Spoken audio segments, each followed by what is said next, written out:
Dalam konten kali ini kita akan membahas beberapa hari-hari kudus bagi bangsa Ibrani. Yang pertama, Hari Raya Roti Tidak Beragi. Perayaan Roti Tidak Beragi yang dirayakan dalam bulan yang pertama tiap tahun dan sejak awal dikenal dengan Paskah.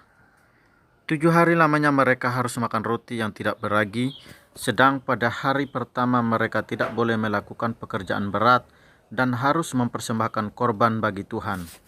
Selama perayaan tersebut, mereka mengingat masa perbudakan mereka dan bagaimana Tuhan membawa mereka keluar dari Mesir.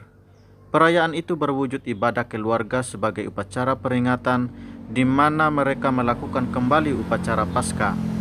Terhadap pertanyaan anak-anak, apakah artinya ibadahmu ini? Orang tua harus menjawab, itulah korban Paskah bagi Tuhan yang melewati rumah-rumah orang Israel di Mesir ketika ia menulahi orang Mesir tetapi menyelamatkan rumah-rumah kita.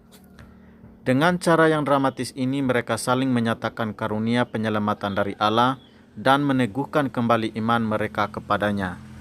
Yang kedua, Hari Raya 7 Minggu. Hari Raya 7 Minggu yang juga disebut Hari Raya Menuai atau Hari Hulu Hasil adalah suatu perayaan di mana hasil pertama dari ladang mereka dipersembahkan kepada Tuhan. Perayaan ini juga disebut Pentakosta karena dirayakan 50 hari setelah permulaan panen. Kemudian hari tanggalnya dihitung dari permulaan Paskah, dan pada zaman Kristus beberapa kalangan menyamakannya dengan peristiwa pemberian hukum Taurat di Sinai, dan yang lain-lain dengan pembaharuan perjanjian. Yang menarik adalah bahwa keduanya digenapkan dalam Hari Raya Pentakosta dari Kisah Para Rasul 2. Ini pun merupakan hari bersukaria di mana persembahkan sukarela dari hasil tuaian dipersembahkan kepada Tuhan, seperti dikatakan dalam Ulangan 16 ayat 10, sesuai dengan berkat yang diberikan kepadamu oleh Tuhan Allahmu. Sebagian dari perintah itu menetapkan bahwa mereka harus bersukaria di hadapan Tuhan, keluarga mereka, semua hamba mereka, bahkan orang asing yang berada di tengah-tengah mereka.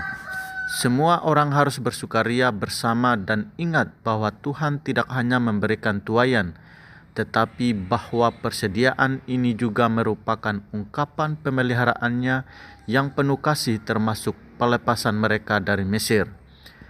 Tidak terdapat kesan bahwa Allah dapat ditemui dalam proses-proses alam atau harus ditenangkan dengan korban-korban.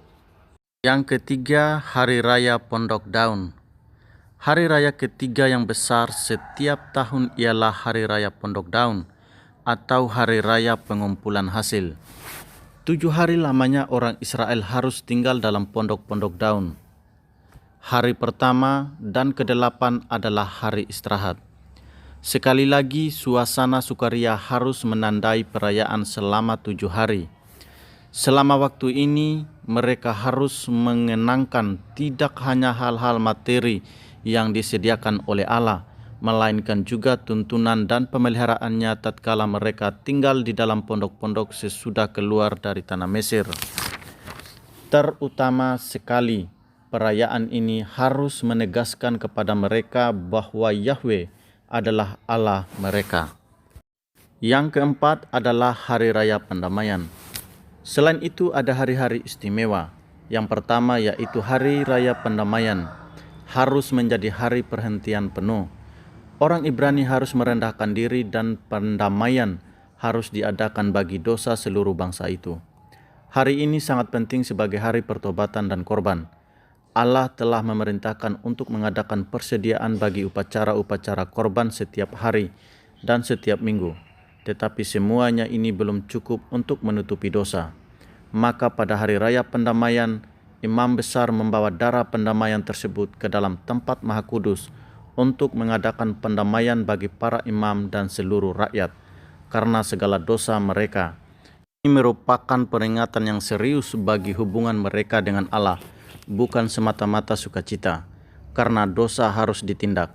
Yang mempunyai arti penting pada hari itu adalah kambing jantan atau kambing korban yang di atas kepalanya ditangguhkan semua dosa orang Israel sebelum ia dilepaskan ke padang gurun. Seperti tertulis, demikianlah kambing jantan itu harus mengangkut segala kesalahan Israel ke tanah yang tandus. Yang kelima adalah hari Sabat. Pada setiap hari ketujuh Sabat harus diselenggarakan, meski yang ditekankan adalah perhentian dan penyegaran kembali, bahkan untuk binatang, hamba, dan orang asing. Tujuan pokok adalah membarui persekutuan dengan Allah. Sekali lagi mereka diingatkan bahwa Allah membawa mereka keluar dari tanah Mesir dengan tangan yang kuat, dan itulah sebabnya mereka harus merayakan hari Sabat. Demikianlah beberapa hari-hari kudus yang harus dirayakan bangsa Israel. Jadi saat-saat istimewa menjadi peringatan bahwa seluruh waktu berada dalam tangan Tuhan, dan bahwa Ia bekerja di dalam waktu, melalui perbuatan-perbuatan khusus dan proses-proses alamiah, untuk menyatakan kebaikannya dan menyelamatkan umatnya. Lagi pula, mengingat Tuhan tentu saja bukanlah hal yang membosankan atau tata ibadah yang sia-sia. Hal itu lebih merupakan ungkapan sukacita tentang kepercayaan bahwa kehidupan Israel mempunyai tata tertib dan tujuan, bahwa Tuhan telah melepaskan mereka di masa lampau, tentu juga akan selalu melindungi mereka.